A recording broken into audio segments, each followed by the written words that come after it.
Hello, everyone. Welcome to the Newsbrowse News broadcast.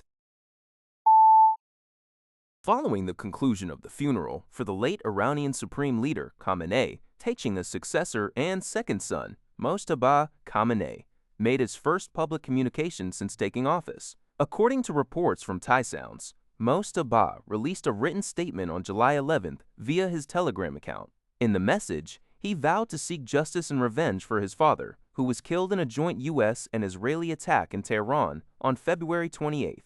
Mojtaba described the act of vengeance as a national duty that must be fulfilled against the perpetrators. Although Mojtaba was appointed as the new leader in early March, he had remained silent and out of public view throughout the mourning period. This statement marks his official entry into the public discourse, signaling a firm and confrontational stance regarding the recent transition of power and the circumstances surrounding his father's death. According to a report by NBC News, Apple has reached a multi-billion-dollar chip supply agreement with Broadcom, committing to spend more than $30 billion through 2031. As part of this significant long-term deal, Broadcom will invest $1.5 billion to expand its manufacturing facility in Fort Collins, Colorado. The partnership centers on the development and production of cutting-edge radio frequency components, specifically FBAR filters. These filters are essential for wireless communication, enabling Apple devices to connect efficiently. Apple has been collaborating with Broadcom on this technology since at least 2023. The agreement is expected to result in the production of at least 15 billion chips. Apple CEO Tim Cook emphasized that this collaboration is part of Apple's ongoing commitment to source more of its critical components from U.S.-based suppliers. Cook also expressed gratitude to President Donald Trump and his administration for supporting the domestic manufacturing initiative.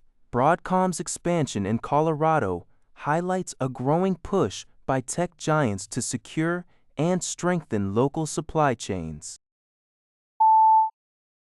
According to GG Press, Marine Le Pen, the 57-year-old leader of France's far-right National Rally, RN, party, has emerged as the frontrunner in recent opinion polls for the upcoming presidential election next spring. Although she was convicted of embezzling public funds and faced a suspension of her eligibility to run for office, an appeals court ruling on July 7 restored her candidacy rights. The court argued that suspending her right to run would undermine the freedom to stand for election, which is essential to democracy. Following the ruling, Le Pen announced her intention to run, significantly boosting her political appeal.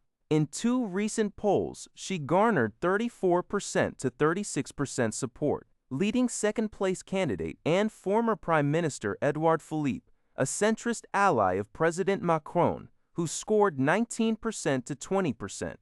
In hypothetical runoffs, Le Pen also led with 51% to 54%. However, her victory is not guaranteed.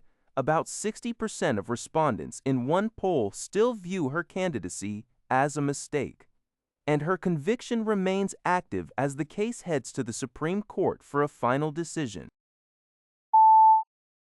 According to Yonhap News Agency, a South Korean special counsel team led by Kwon Cheng-young has sought an arrest warrant for Kang Ho-pil, the former commander of the Army Ground Operations Command, for his alleged involvement in former President Yoon Suk-yeol's failed martial law declaration.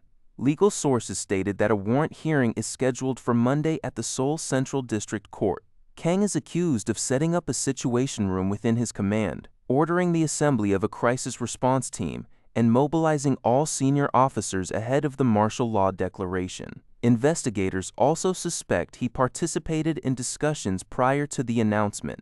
Kang has denied the allegations, maintaining that he had no prior knowledge of the former president's plans and was not involved in the declaration. This development follows trials of other military figures, including former Special Warfare Commander Kwak Jong-keun, former Capitol Defense Commander Lee Jin-woo, and former Defense Counterintelligence Commander Ye A-young, who also face charges related to the incident. That's all for this video. Thank you for watching. See you in the next video.